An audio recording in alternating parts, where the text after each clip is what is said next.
NDRRMC papaigtingin ang information campaign patungkol sa lindol. Ang kasama natin sa balitang yan, si Rajuman Marjo Domingo. RMN Live Reports!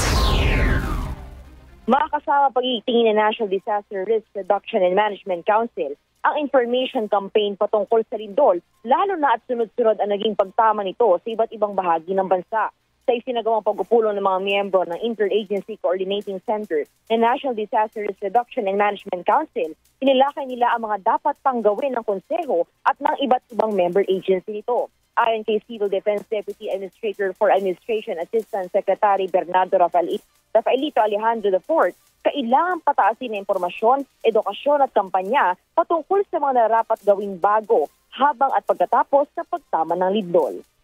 Siya ng enhanced earthquake protocols at ating campaign para ma-educate ang ating mga kababayan on what to do immediately or during and immediately after an earthquake.